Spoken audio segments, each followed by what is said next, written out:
Hey everybody, Mr. Wagner here. We are going to begin with our WLED workshop, Hack Your Lighting. So I have myself and Chuck on here, and hopefully we'll get some more people, but let's go ahead and begin.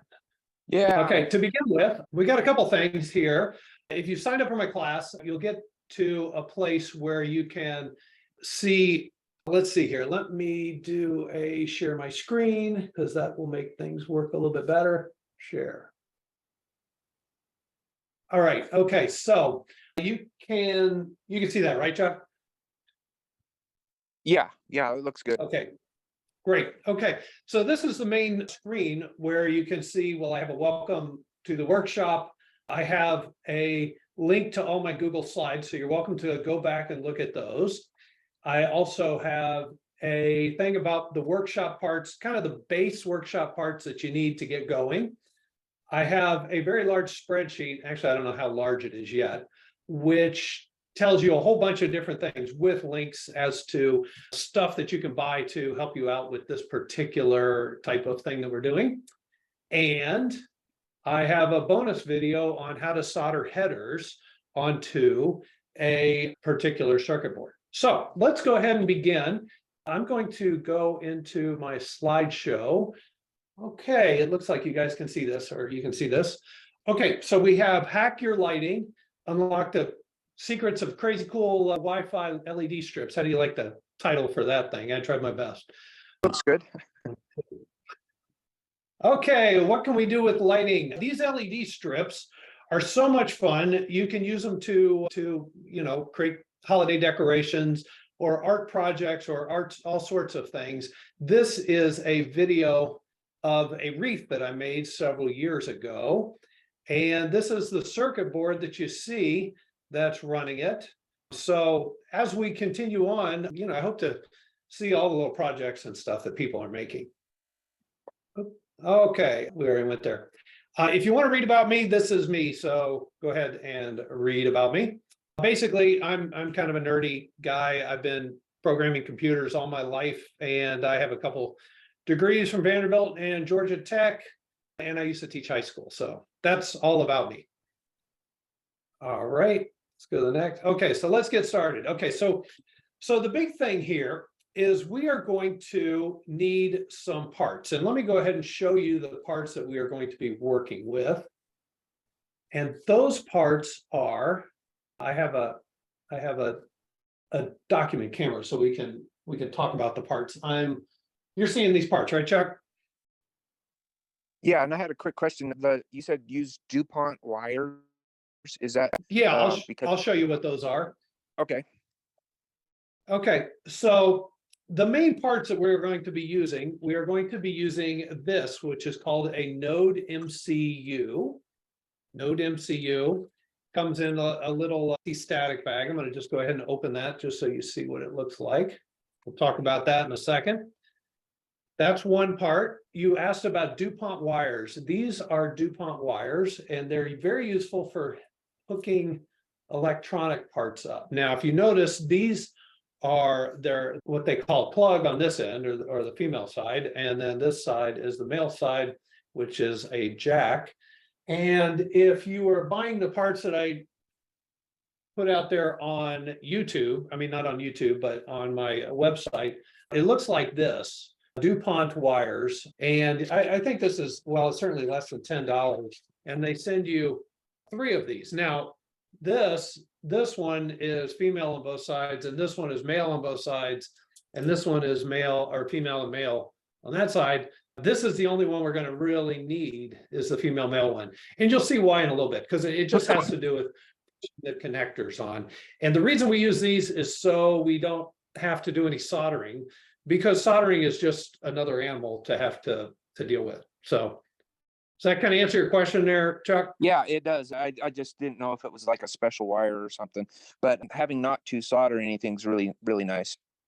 Yeah, it really is. Because believe me, I taught middle schoolers and high schoolers how to solder, and it's like, I mean, it's not a terrible skill, but it does require more stuff, to buy. So anyway, okay, so those are the DuPont wires. Let me go here. Okay, so we're going to gather the materials. We got we got the microcontroller, the DuPont wires, the LED strip. So this is the LED strip. There's a lot of different types of these that you can buy. Okay, there's the LED strip. And a micro USB cable. So this is the end of the micro USB. You know, basically it's the cable that hooks onto the end of the, get rid of this little piece of foam. The end of this cable. Okay, so that plugs in like that. So typically these boards use micro. I mean, you know, in a few years, they may all be USB-C, in which case you'd have to use a different cable. But right now, that's pretty good. And then you'll probably need a charging block. You know, these are just standard old iPhone charging blocks. These are pretty common at this point. All right, you know what? I'm going to put this up just a little bit, get a little bit more height maybe to work with. Okay, that looks better. All right. Charging. Okay, so this is the microcontroller, and the one on the upper right hand corner is the Node MCU, and the blue one is called a WeMOS D1 Mini. And those are the two boards that I use the most when I do these. Okay, there's also ESP32 boards, which are, you know, I'll show you one. You know, they kind of look exactly the same. They, you know, they just have a different chip on them, and the ESP32 boards have a little bit more oomph to them. They can control a few more lights, and more importantly, they can also do sound reactive. You can hook a microphone up to them and control the lights with the microphone. So, you know, think about having music bounce, you know, making noise or something. Okay. Anyway, so that's a USB or ESP32. Oh, let me show you the D1 Mini too. That is a D1 Mini. See, those are like that. Okay, now I'll set that there. All right, so that's our board, and then we have the DuPont wires, which we talked about. There is a thing called a breadboard with a lot of electronics, and you can use one of those. I don't have a picture of it, but it just adds to complexity. I wanted to make this as simple as possible to connect and run. You could also solder wires directly to the circuit board. That's fine. But wherever you have a solder joint, there's a good chance it'll break off, and then you have to resolder it. And that would be a pain if it was, you know, say outside or way up high on a roof or on a, you know, the corner of a, you know, by your ceiling or something. And then there are some circuit boards that you can buy that do a lot of this for you. You can just plug the Node MCU board into the circuit board, and then plug your LEDs directly into that. Okay, but again, I wanted to keep it as simple as possible. But I gave you some things there that you can Google and learn more. Okay, whoops. Go to the next page. Okay, so here's what we're going to be doing, and this is where it starts getting a lot of fun. Let me go back to my screen, okay? And I want to talk to you about this. Okay, so this is our board, and there are several things on it. Okay, there is a, you know, where the USB plugs in, and then there's all these things on the backside, and these things are called headers. And specifically, all these headers, you can push wires onto the header. So we're going to be pushing those DuPont wires onto these headers. They are called, sometimes you'll also hear me say a particular pin for, so like here's a pin and here's a pin. These are all pins, okay? So what we're going to do is we are going to go ahead, this is sort of the meat of it, and I can obviously help you along, even if you just need to send me an email. But what I want you to notice, let me see, I think there is a way where I can zoom in on this. Can I ask, are those headers numbered? Yes, they are. And I'm trying to, oh gosh, that is really hard to see. Okay, that's not really working. Okay, so let me get something to point with. I'll just get the end of this. Okay, so I want you to notice, and don't freak out, because there is a diagram on the web, on the spreadsheet where you can see this. But this here is the USB, and this first pin is called VIN, okay? And that pin if I look on the back side of it, see how that metal goes right through. So that pin, that VIN pin, that is our 5-volt pin. Okay, so we're going to need to connect 5 volts to that pin in order to control the LED strip. And what I do is I will take let's see if I can get this to focus in a little bit better. Yeah, maybe a little bit. Okay, I'm going to take this part of this DuPont cable, and I'm just going to push it onto that pin, just like that. See, it almost snaps on there. So basically this pin, or that metal wire, is now going through this wire to that. You got, does that make sense to you? Yeah, that makes perfect sense. Okay, great. Okay, the next pin that we're going to connect up is called GND, and that stands for ground, and it happens to be right next to the pin with VIN. So this thing will squish right on there. See how that is?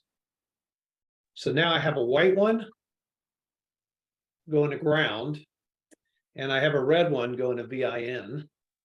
I just a real quick question on the coloring. Normally, doesn't the ground wire, you use a green wire instead of the white? Well, actually, on these, here's the end of my strip, LED strip. Let me see if I can get that in the camera. Okay, here's the LED strip. And the way these LED strips come is, and I guess it's just the Chinese manufacturers, they use a white, green, and red. So red is power, green is the signal that controls the LEDs, and white is ground. So I just stayed with the same colors. Yeah, that makes sense. Yeah. Now, to be honest with you, the colors really don't matter, as long as the red wire, or as long as the VIN goes to the red wire on the LED strip, and as long as the signal wire goes to the green wire on the LED strip, and as long as the ground goes to the white wire on the LED strip. Okay, it's the colors are really just sort of arbitrary. You just got to keep it in mind so you don't mix it up or anything. Okay. Yeah. All right. I just was wondering. Okay, so the next one to hook up, and this one is really hard, especially with my old eyes, but it's 5 pins in, and the pins start at, let me point, the pins start at D0. Oops, let's see if I can get a better focus here. Oh, look at that. Okay, so D0, D1, D2, D3, and D4. Okay, so what I like to do is make sure there's 4 empty ones, and then on the 5th one, that's the one I plug my signal wire into. Okay, so I'm going to plug my signal wire into 0, 1, 2, 3, and 4. Okay, so that one goes into D4. And the software is already set up to make sure that D4 is the one that it uses. Okay. You were saying D5. Is that's your signal wire, but what's D4? I thought you said that was empty. Okay, probably confuse you. It starts at D0, so it's D0, D1, D2, D3, and then you put the thing on D4. Okay, I gotcha. Yeah, all us weird computer people, we always start numbers with 0. So it's 0, 1, 2, 3, 0, 1, 2, 3, and then it goes on to D4. Now, I do want you to see on here, I actually have a diagram, and you can actually see exactly what we got here. Oh, good, you can see my mouse. So this +5 goes to VIN, the ground goes to ground, and the DIN, meaning data input, I guess, goes to D4. And you have access to this, so you can look at it later if you need to. Okay, sounds good. That look great? Yeah, that's a good picture. Good, yeah, because I grabbed it right off the internet. Kept me from drawing it. And I also wrote it up here. So I have VIN to 5 volts on the strip, use a red wire if possible, ground to ground on the strip, use white or black wire. And then D4, GPIO2, that's like the computer name of that pin, like if you were to program it at the raw level. But D4 pin is what's on the board. and just use a different color. It doesn't really matter. I said, green. Now, I do have a note right here. It says use hot glue to keep wires from falling out. I have had trouble at times where a wire will come disconnected. This is a hot glue gun. It doesn't have to be pink, obviously, but you can squirt hot glue onto this and it'll just keep things stuck together. Occasionally you'll have to do that. Well, I wouldn't even say occasionally. Sometimes you might have to do it if you have bigger installations, okay? Hot glue is, it's not electrically conductive, so, it's not gonna mess with the electronics at all. And if you have to get it back off of there, you can pick it off with your fingernails or something, okay? Very useful. That's like one of those things that you learn when you've messed with this stuff long enough, Okay, so the next thing I want to do is I want to hook the other ends of these wires to the LED strip. Now I want to show you the LED strip here for a second. Let's see if I can get that up higher. Give that a focus. Okay, so here's our LED strip, and I want you to know on the center here, these are the wires that, like, if I was to connect one strip to another strip, then I would connect to these, but we don't want to connect to these. You just leave these wide open. Where you do want to connect is the part of the LED strip that's at the very beginning, and you'll see that these are female plugs, and if you look at your LED strip, I don't know if you can see this, so you gotta be really careful or really look closely, but right next to one of the LEDs, you'll see an arrow that points. Let's see if I can draw some. Oh, look at this. Okay, so there's like an arrow that points like this way. Okay, so you kind of think of it like, okay, we have all the signal that's coming through in this direction, okay? And you definitely want to use that. Oh, okay. I don't know how to get rid of this thing. Oh well. Okay. Okay, so what we're going to do is we are going to connect these wires to the input. Now, let me see if I can get rid of that thing.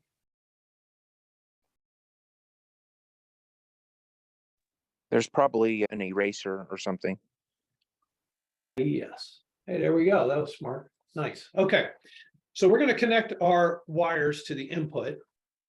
You're not seeing what I'm on here. Oh, here we go. Okay. So my red wire just plugs right into red. Okay. Just like that. And my white wire plugs into white like that. And then my green wire plugs into the middle. Okay, and the way you can think about that is the power and the ground are on the outside of, they're the two outside wires, and then the signal wire is the middle wire. So let's just take a look at this. So I got my circuit board here with power, ground, and signal, and then those wires go to here where I have power, ground, and signal, which then in turn go to the LED strip. And it's really just that simple, setting that up, okay? All right, any questions? Not yet. It looks like you could power it up and plug it in almost. Yep. Well, that's where we're going next. Okay, so now let's see here. Let me go to the next page. Okay, so one more thing that I did want to show you here is this. Let me go here. Okay, this is a WeMOS D1 Mini, okay? And it has headers on it just the same. The D4 pin, one thing that's nice about this D1 Mini is it goes 5 volts and then ground, and then D4 is like right next to it. So all three of these are like right in a line, okay? That's one of the reasons I like to use that board as opposed to this, where that D4 is like on the other side of the circuit board. So like if I'm setting up one of these for like a costume or something like that, then I would use a D1 Mini. But the real problem with the D1 Mini is you'll get the headers if you buy them, but you have to solder them together. And I do want you to know that in here in Code with Mr. Wagner, this bonus how to solder headers. I basically show you how to solder, and there's a kit right here where if you need to buy the stuff to solder with, it's pretty inexpensive. It says $16.99 here, but it's more like $13 by the time you get onto Amazon. So if you want to use D1 minis, you'll have to solder headers. Not that big of a deal, and you can absolutely send me an email and I'll talk you through it. But I decided not to put that in the course, except for as a bonus. Yeah. Hey, when you're doing all that soldering and stuff, I kind of found that it's helpful to get one of those octopus clamp things that, it can clamp onto each piece because you're handling a lot of pieces. And that might be helpful as well. I use those. Okay. Well, I'll add that on here, for future reference for other people, or I'll put it on my spreadsheet there for people. I've taught soldering to a lot of people, and they are very useful. In fact, you can get those things at Harbor Freight really cheap too, which is nice. Good old Harbor Freight. Yeah, that is nice. Okay, let's go back into the slideshow mode here. So soldering headers, you can do that. Now, what we're going to do here is we are going to load the WLED software. WLED is open source software. It was written by this person named Air Cookie. I don't know where that came from, but this guy's a literal genius. I mean, his software is fantastic, very useful, very fun. And I'm just going to click on this. So install.wled.me. And that's going to put you to this website. Okay. Before we begin, I need to, let's see here, I can put that up. Okay, so I need to plug this in here, right? You never quite plug them in correctly at the first time, do you? Okay, let's see if I can get this.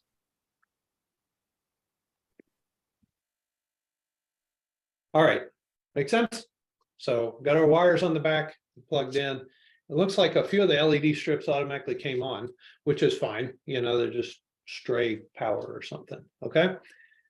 And what we're going to do is we're going to go here to install WLED, plug in your ESP to the port, click the install button, and it'll install. So I'm going to click on install. Now, I'm on a Mac, but I recognize that not everybody's on a Mac. So we'll talk about that in just a second. But on a Mac, it looks like I have a CP102 USB to UART bridge controller. But if I see something that says USB serial, that's kind of what you want to look for. You don't want to look for like a Bluetooth one. That one's not going to work. So you click on this one and you hit connect.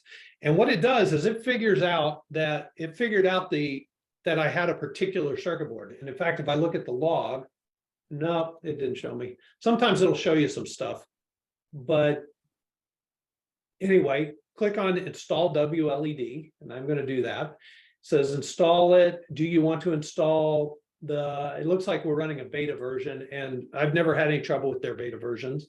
And we're going to click install. Okay.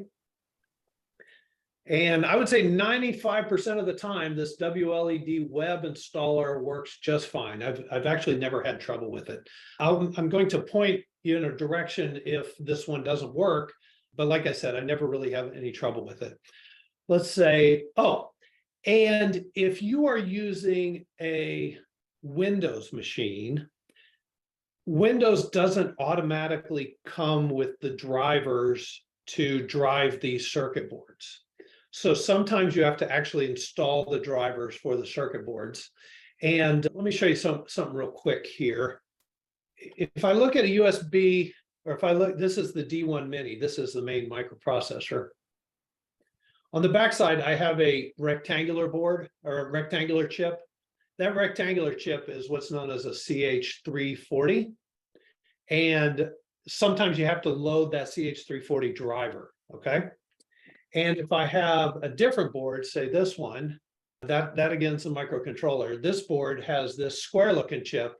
And I think that's like a CP202 or something chip. And you have to load that driver.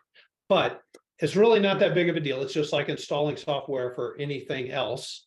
Let me show you where you can find that information. It says hit install and select the COM port for item 2. it says no device found ? If you click on this, it says you might be missing the drivers for your board. Here are the drivers for the chips that are commonly used. So remember I said there's a square chip and a rectangular chip. If you have to load any of these, you just click on the software, and then you would have to download and install the driver. So here's the downloads for that. Okay. Universal Windows driver or Mac driver. Okay. Or if you're running Linux or something. And then the other one looks like this. Yeah, here's some zip files to install that other driver. Okay. And you'd only have to do that once. Once your computer has that driver on there, you'll be in good shape. Okay. Any questions on that real quick? No, I guess what you did with from the chip, you plug that into the computer to get that downloaded onto the chip. That's right. That's right. The other side of the USB, like here's one side of the USB, the other side of that USB plugs into my computer. Okay. So that's just plugged into the computer. Now let me go back here. I'm going to install it again. Now, bear in mind, we just installed it. It worked fine. But if you're trying to update the software, you'll get a slightly different message. When I click it, it says I've already installed it, WLED DF2A06 or something. And I'm just going to hit reset data, and then it will reload WLED. So like I said, most of this stuff you could do just right here on this website, which is fantastic. It makes it so easy. Okay, so it's erasing the chip. And by the chip, I mean it's erasing. Let's see here. Let's see if I can get both of these on the same screen.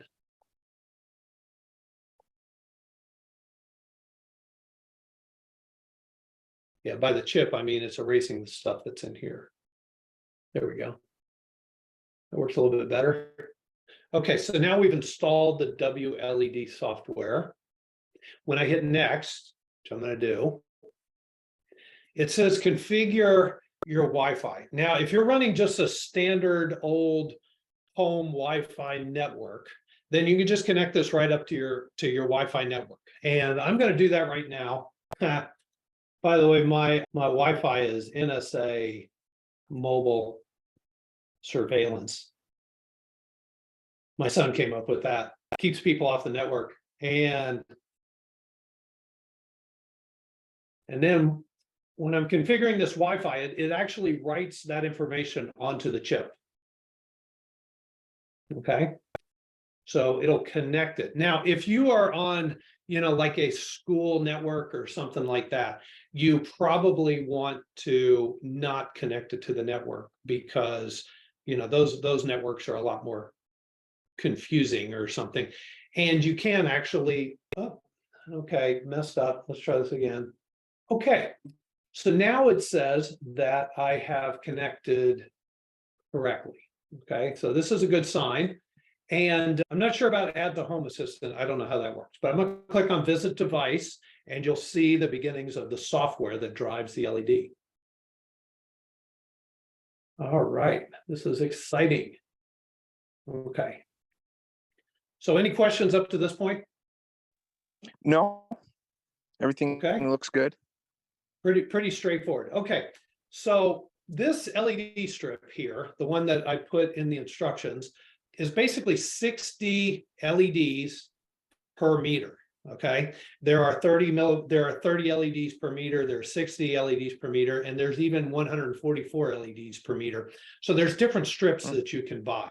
But this one happens to be a 60. I kind of like the 60. I think it's got pretty good spacing, etc. But if you notice, if I open this up, there becomes a point where, oh, what happened here?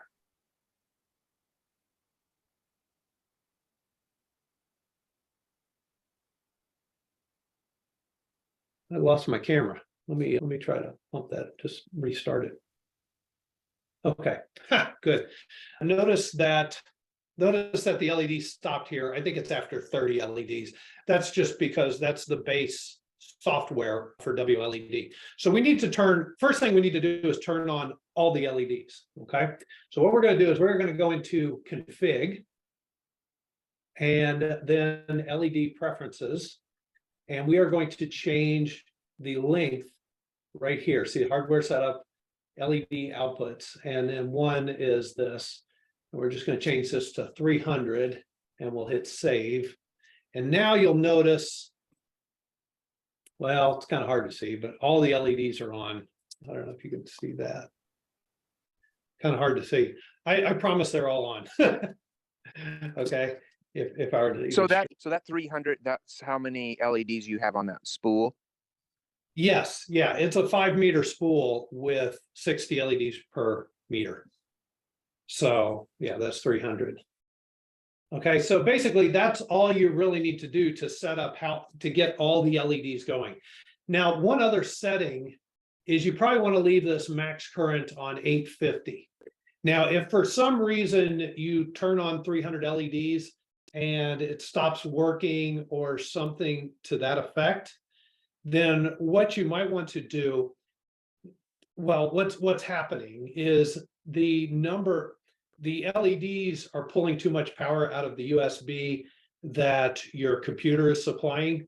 So if you unplug the LED strip from your computer and then plug it into, say like one of these bricks, you can still control it, but you can, what do I want to say? You can reset the number of LEDs. So sometimes you run out of power is the bottom line. But if you plug it into the wall with one of these, you won't run into the problem with the power. I think most computers the USB for most computers is only good to, like 500 milliamps or half an amp. And these LED strips can pull more power than that. So actually, that's one thing that I'm going to do right now. I'm going to go ahead and disconnect this from my computer. Okay, here's the end. And I'm going to plug this into the wall. Yeah, let me plug that into the wall. All right. So, sound good? Okay. Yeah. So let me go back to my workshop thing here so I can make sure I stay on track with what the order I wanted to talk in. Okay, next one. Oh, if you were not able to load the software with, let me go back one. If you're not able to load the software with this software here, this WLED software, then what you can do is you can use this program called ESP Home Flasher.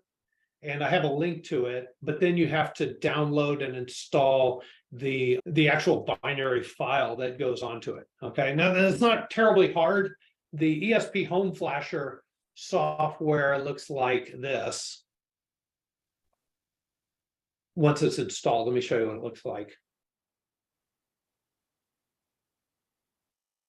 So it kind of looks like this. You would have to choose the serial port. You would have to choose your firmware, and then you hit the flash button and kind of cross your fingers that it all works. This used to be the only way to do this. When I started putting together this workshop, I was like, oh my gosh, they made this whole web thing, and it made it like so much easier, because this could be tricky for some people. But if we ever have to go back to this, we do have that ability to download the latest firmware for the software. If you're not using the web-based, that software is all right here under this air cookie connection here. See, it says WLED beta release, and here's all the different softwares. The one you would use would be this ESP8266.bin. Okay. Now, just so you know, if you were in this particular website where it says WLED, if I click on this, this is actually all the code. So if you ever feel like really ambitious, you can look through all this code. But in here, you can also look at his WLED project. And there is documentation on the official site for all this. And if you click on that, that'll get you to this page. The URL for this is knowwled.ge. So it's like knowledge with WLED in the middle of it. Beautiful domain name, if you ask me. But anyway, in that, here's more information you'll ever need to know. All right. Okay, that was just a little aside. I don't think you're going to need it, but it's there if you do. Okay, so there's the WLED software.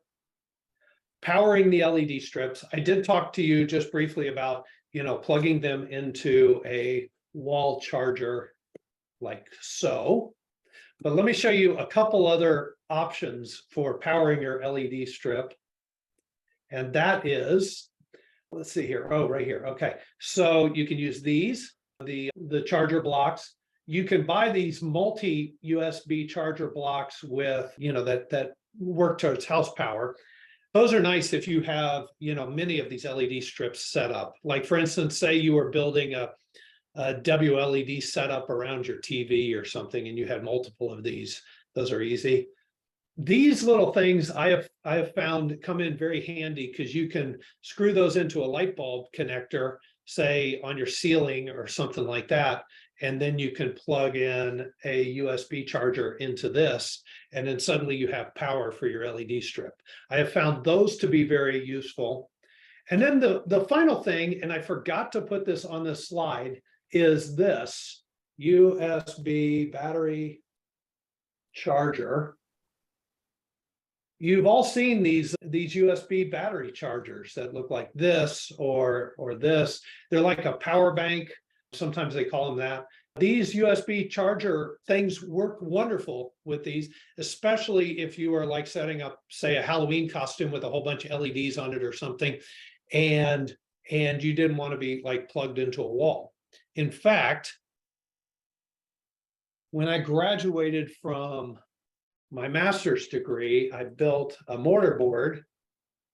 And if you notice, I have a USB charger right here with the USB power going right to a D1 Mini. And then the D1 Mini is connected right here to the end of my wires. By the way, this LED strip, that's the 144 LEDs per thing. So it's very bright. I can turn that on real quick. There's like a little switch, and you'll see got all kinds of LEDs. Because it's kind of hard to pick the camera up with the LEDs, but anyway, it's kind of neat. All right, turn that off. All right, any questions about how to power your LED strips? Nope, everything seems pretty clear. Okay, the USB charger was a game changer. Same with these were a game changer. Okay, we'll jump back to the slideshow. And right now, what we're going to do is we're going to go ahead and play with the LED strip. Okay, now there are really two different ways to play with the LED strip. Okay, first off is you have to be able to connect to the LED strip.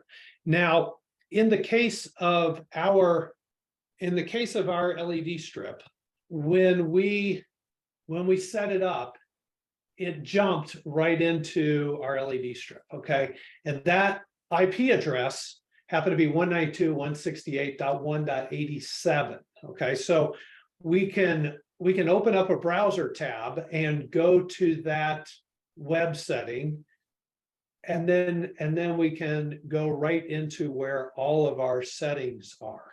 Okay, let me get our little LED strip thing sort of over here so we can see what's going on. Put some heavy on this so we can at least see some of the colors. Oh, that orange you can't really pick up. Okay, so let me give you an overview of what we got here. Okay, so there's power. So when you're connected to an LED strip, you can click the power and it'll turn the strip off. Yeah, turn my strip off. Let's see.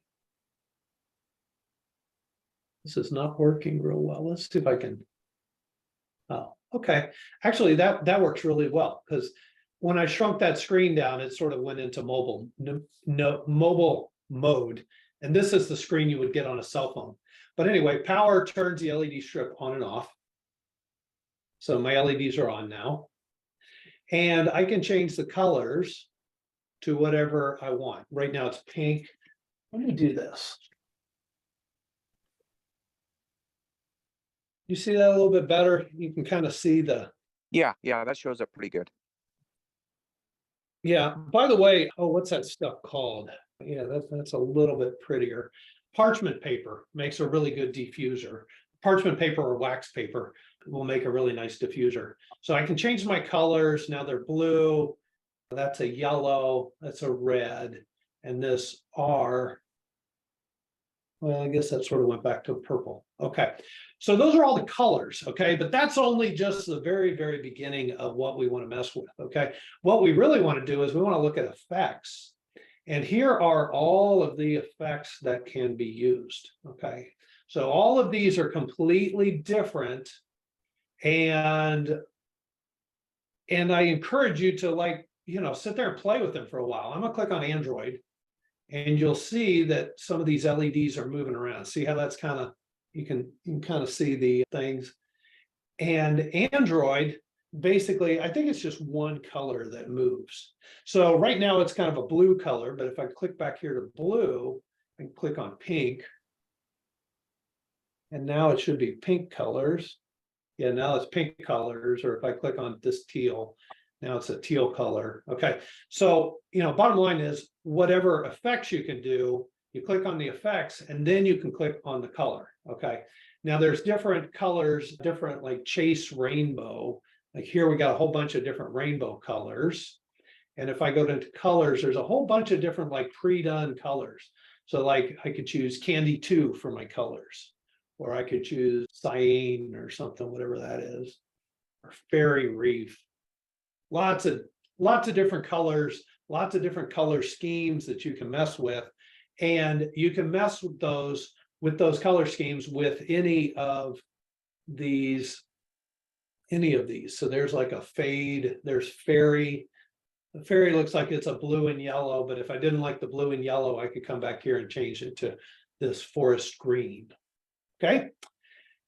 Also on effects, there's a couple of sliders down here. The first slider is the speed.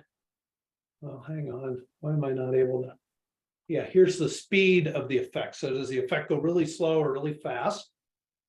And then here is the intensity of the slider, the intensity of the effect. You know, is it real jaggy? Some are more intense than others. And then up here at the top, this is how bright my entire LED strip is. So if I bring that all the way up, then I got full color, or bring it all the way down, it's almost off. Well, it should be almost off. Everything, you know, you just kind of have to play with it to get what you want. It kind of makes sense so far? Yeah, I'm gonna go back to, I'm sorry.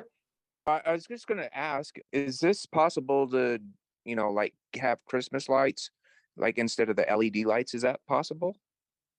Like the color, you mean? No.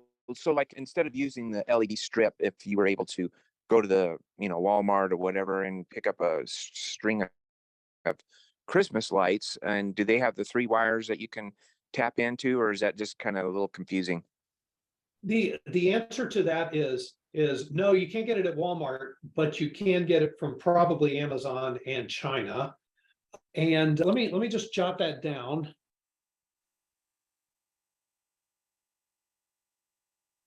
And let me cover that one at the end, okay? Because there is a set of LED, there is a set of lights that are more like Christmas lights that can be used. And I'll even show you where you get them in China, because I tell you, going down this rabbit hole, you're gonna have fun. Right. Now if I go back to colors, I want you to see there are certain effects that use they use certain colors. So like for instance, I'm gonna go blend. Blends looks like a blue and a yellow. No, that one's not it. There are certain ones that use more colors than others. Yeah, so there's a foreground color and a background color in CS. So I could change this one to red, this one to say green, and this one to white. And then my LED strips are sort of going between green and red and white. So sometimes you have to set your own color palette for different colors. One of the color palettes down here is like Halloween that I kind of like, or I think that's an effect, but it uses orange and purple. And that one's very, very useful, I guess you could say. Okay. Okay. Now the other really cool thing you can do here is see where this says segments. In segments, I can basically change parts of the LED strip to do different things. Right now, the entire segment is set to run that effect with that colors. one of my favorite things to do is I'll drop this down and I'll click on mirror effect. And what mirror effect does is both of the ends of the LED strip work in a mirror sort of thing. So sometimes if you have this LED strip sitting at, like at the top of a wall or something, you know, it's not like the LEDs go from left to right. It's more like they go from outer to inner. So mirror effect is very good, and reverse direction is very good. The other thing you can do is see how this this segment goes from LED 0 to 300. I could make it go from, you know, LED 0 to like 30, and then I could add another segment to go from, you know, 31 to 61, etc. So you can segment out your LED strips, and this software allows you to do that. Like I said, this Air Cookie guy who made all this software, just incredible stuff that he built, you know. So anyway, that's some really cool stuff. Now, the other thing you can do here is see where it says presets. If I click on preset, I can set this preset, so I can give it a name like Christmas lights. Okay. And I'm going to say quick load label. I'm going to put 1 here. Actually, it says save to ID 1. I'm not sure what quick load label does. Maybe we'll figure that one out later. Anyway, I'm going to hit save. And now say, for instance, I'm on a different effect, say like blink or something. And then I want to go back to that old effect that I just created that was really good. And then I click on Christmas lights, and then it puts me back in Christmas lights. Okay. The other thing that is very useful is if I were to unplug this now, it goes back to a default setting. And if I had like a Christmas tree set up and suddenly it got unplugged, you would want to plug it back in, and then the Christmas lights would come back on. Well, in order to get that to happen, you have to set the preset to like Christmas.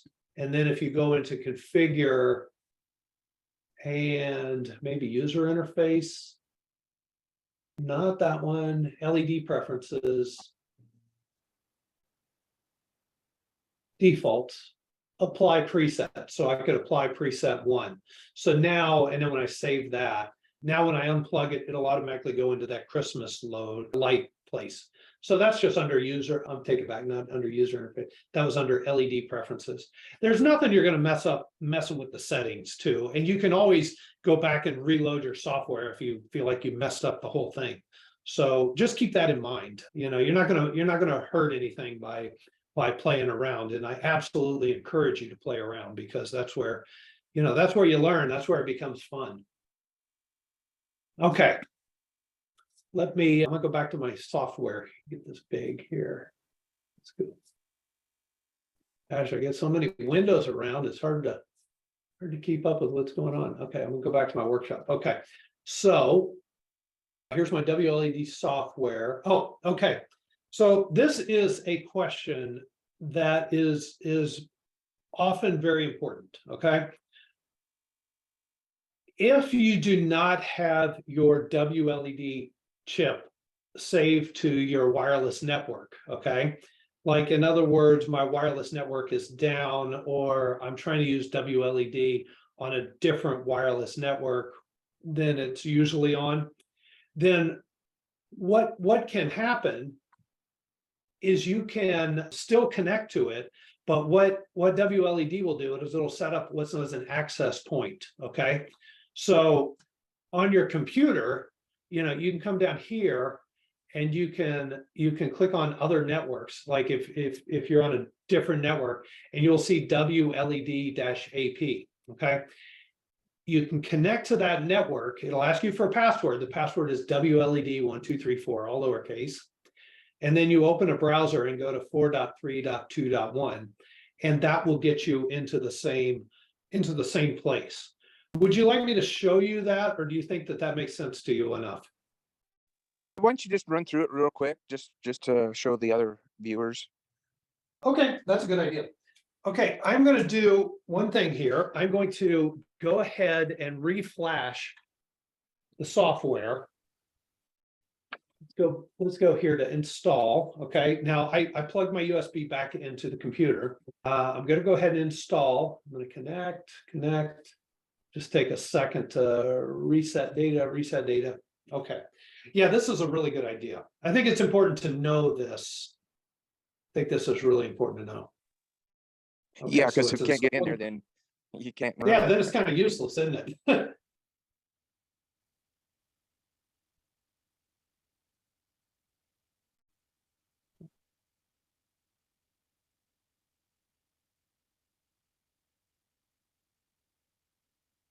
3:17. I want to be mindful of your time, so I'm good for the whole afternoon.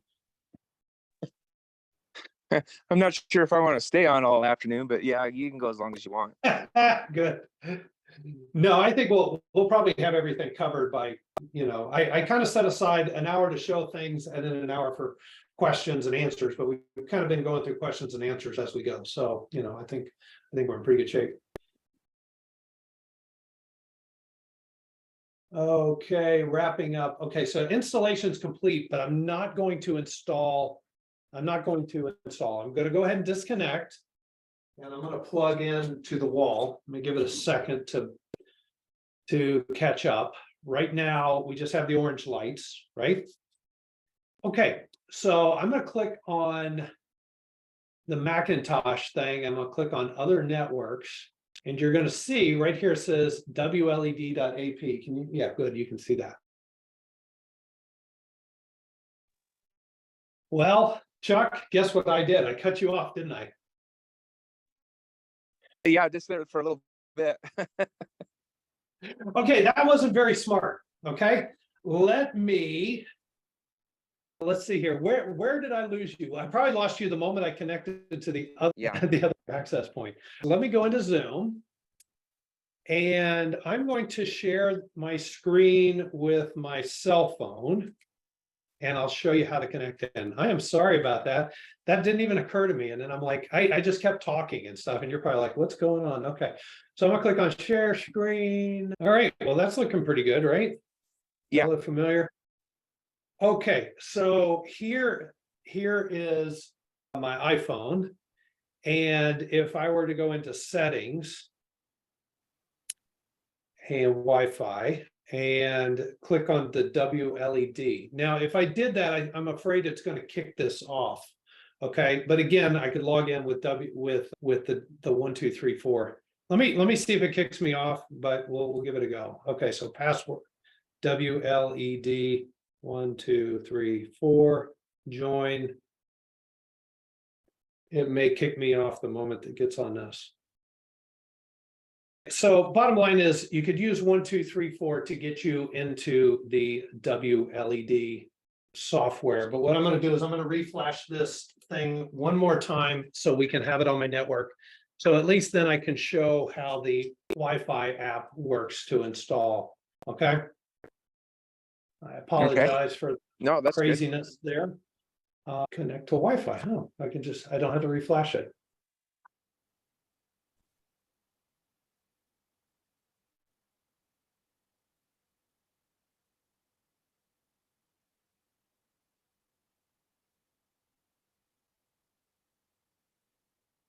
Visit device. Okay, great. So now we are connected. Okay, so let me look and see where we are. So that's how to connect to the WLED software. And I want to show you the WLED app now. Okay, and I do want to share this on my cell phone. Let's see. Let's see if it'll screen mirror for me. Should take just a second.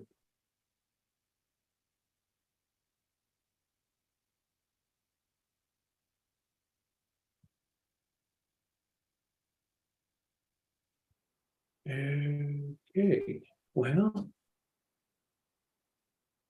let me give it a different way to do this. Screen share. Love it. Sometimes things work. I tested all this stuff before I started. Yeah. Well, that's Hey, kind of how the this is looking cookie good. crumbles. Okay. Okay. Okay, so now we are into the, let's see here. So now we are sharing the Wi-Fi thing. And if you were to go into the App Store, works on Android too, WLED. There's two different apps. There's WLED and WLED native. I don't know anything about WLED native. Okay, this is the one I've always used, is this top one. Okay, and we hit open. And what you'll see, well, you'd have to install it. What you'll see is you can actually have multiple of these. You can have multiple of these WLED things set up. So right now, both of these say they're offline, but I'm going to go ahead and click on plus, and I'm going to hit discover lights, and it found one of my lights. Oh, I hit the check button, and you'll see WLED. This is the LEDs that I just set up, okay? And it's all the same things. Here's effects down here, here's segments, here's the presets, colors, okay? So all that good stuff. Here's some of the settings, but we talked about those earlier with the 300 lights that you had to set. This, I would encourage you to watch this YouTube video. This guy, There's nothing more powerful 5, than 4, you. 3, Making your 2, thing happen. 1. Really going for it. In this video, I'll go over how easy it is to control all the lights you're seeing here using WLED as This guy here has a lot of really cool things. He has 1, 2, 3, 4, 5 LED strips all hooked up all around his TV. And if you watch this, you'll really get a good idea of some of the cool stuff that can happen with WLED. Okay. So I did want to show you that because I thought this particular video was particularly good. Next steps. Okay, so again, we got all the parts, we hooked up the parts, we loaded up with LED, and then we played with it. There is a spreadsheet on my website. Let's go back to my, where's that? My website. Here's the spreadsheet. I want to show you this real quick.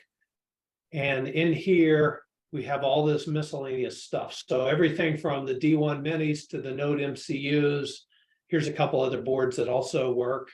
The LED strips you really want to buy are the 5-volt LED strips because they're the easiest to hook up. If you have 12-volt LED strips, you have to power the strips with a 12-volt source, and those aren't easy to come by short of buying a power supply that does 12 volts. Okay. And then there's a whole bunch of miscellaneous stuff like the charger cables and hot glue gun.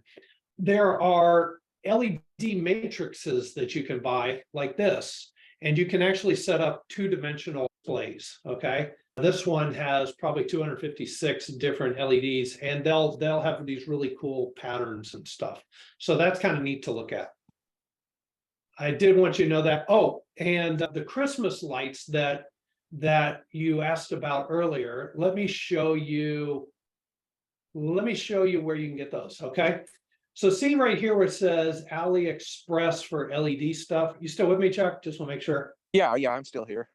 Okay, good. Under AliExpress, I'm going to click on that. I don't know if you've ever bought stuff on AliExpress. I've found it pretty reliable.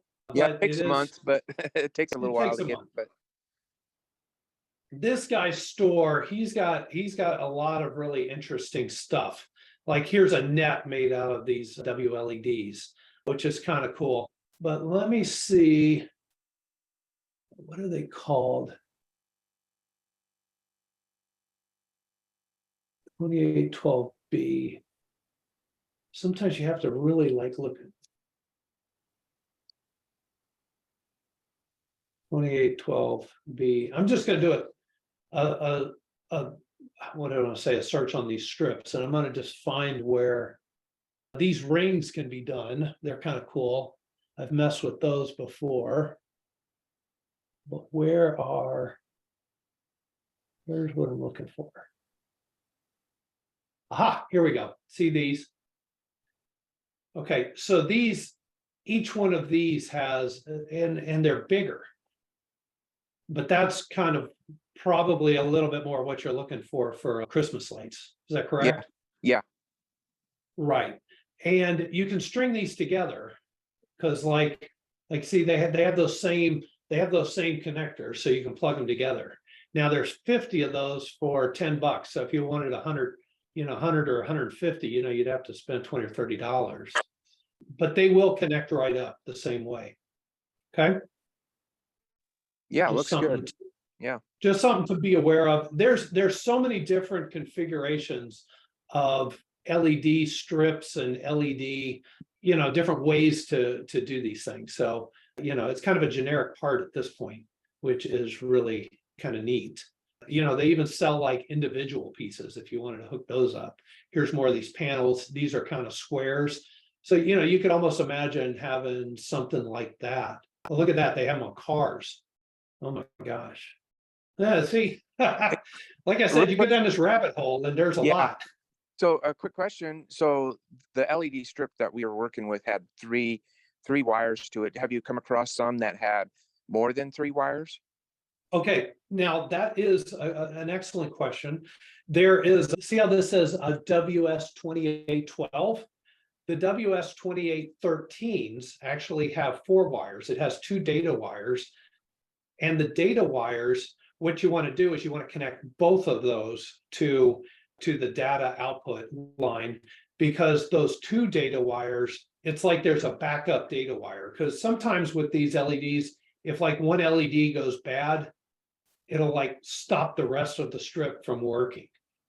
So if you have that data wire, like a redundant data wire, then it'll keep working. Does that make sense? Yeah, and so would that connect to like a D5 or is it D3 on the It board? still connects to the same D4. You just splice them together.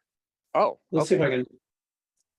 WS2813. Yeah, let's look at a 2813 strip. Of course, you never know what you're going to get when you look at these things. Okay, the 2812s are what we're using now. I'm not seeing the 2813s. Let's just click on one of these. Yeah, what brought me to that question is when you showed the Christmas light setup, it looked like it had 4 wires to it. Yes, some of them have 4 wires to it. Some of them also will have a way where you can, well, here, I'll just show you on this. Notice how there's like 2 extra wires here. Yeah. Okay, those 2 extra wires are so you can add more power and ground like halfway down the strip. So say you had like 2 of these plugged together and the second set of lights wasn't working or something, it's possible that there wasn't enough power that made it to the second light strip. So you would want to connect more power, just power and ground, 5 volts and 0 volts halfway through your strip. This tends to happen when you're dealing with like a big installation, like you have, 4 or 5 strips that are all plugged together. After 2 strips, you might have to add more power. Yeah, That makes sense. Yeah, that's good to know. And that gets a little bit more tricky. There's YouTube videos on how to run those extra wires and things. Okay. So there's that. Yeah, I want you to notice, if you look, I was going to try to, notice how on this, there's 4 lines here. There's power, ground, and then there's a backup line. That's what that is that middle line. And you just splice them together and hook it to you just splice them together and off you go. Yeah. And obviously, see here, there's a good idea. So the WS2812, if one of the chips dies, then the rest of the strip dies. Whereas with the 2013, if one of them dies, then the backup can, keep it going. The the 2815 works with 12 volts and the 13s work with 5 volts. If you're doing a big installation, like on the outside of your house, you may want to go with 12 volts. But like I said, then you need to get another power supply and do some more crazy wiring. I want to show you a couple more things. There's one thing, there's IP 68 WS. Okay, so the 68s. Let me just get to one of these strips. They all sort of sell the same thing here. The IP30s have no waterproofing whatsoever. And in fact, the strip that I'm using right now is an IP30. The 65s are like waterproof kind of on the top, and then the 67s, they're waterproof completely around. They're like inside a silicon jacket. So depending on what you want to do, you want to look at waterproofing of these strips. All right. Yeah, that's good to I know I'm throwing a lot at you. What? But if you Yeah, got stuff going outside, you're going to want to make sure it's watertight. And Yeah, that that's for sure. IP67, IP68, that's kind of like the industry standard name for how waterproof something is. Okay. Let's see here. Let's go back to slideshow. A couple more things. There is a version of WLED that if you get an ESP32 chip, you hook it up more or less the same way with the little DuPont cables and a microphone. They're special microphones. You can actually get these things to, react to sound. There's a good video from the same guy who did the around the TV video on that. Okay, let's go to the next one. I do have a class on Python coding. If you're interested in Python coding, I'll set you up. And Q&A. We've already gone through a few things, but I do have some questions that I did already do. Aha. Can I do outdoor lighting? Yes, I'd recommend using waterproof strips, IP68, or you could put them in a waterproof channel. You can actually buy these like a piece of extruded aluminum that you can mount up outside, like under an eave, and then put an LED strip in there. Those are kind of neat. And you can put everything into a weatherproof junction box. There's a lot of videos of people doing this because, it's not really new technology. These, WLED's been out for a few years. So, you can find that. How do I do mini LED strips? Well, basically you have multiple strips and then you use Sync in the smartphone app. And I put a link there. Can I control WLED with Alexa? You can. Are you interested in that? Because I can show you where that is. That's under config, and then sync interfaces. And then down here, you have to give it a name under Alexa voice assistant. Okay, so you give it a name, whatever you want. And then when you're in your Alexa app, you have to do a discover devices and you look for other. And if you're lucky, it'll show up and then it works. I've had to do a discover on Alexa a couple times in order to get that to work, but it does work. All right. And let me see what other questions. Arduino with WLED. Some people are familiar with Arduino. The chips that do this are like Arduino's big brother, basically because they have Wi-Fi built onto them. And you really have to have the Wi-Fi, otherwise you can't easily connect to your WLED. You can't control the thing. So you need to use the ESP chips. And so Arduino doesn't work. There are ways to control the LED strips with Arduino programming. There's a fast LED library that's fantastic, which is really cool. And that's fun to use. And let's see here. Any other questions? Well, those are all the questions that I came up with that might get asked. Do you have any more questions there, Chuck? No, you pretty much answered what I'm looking for, so I think I'm good.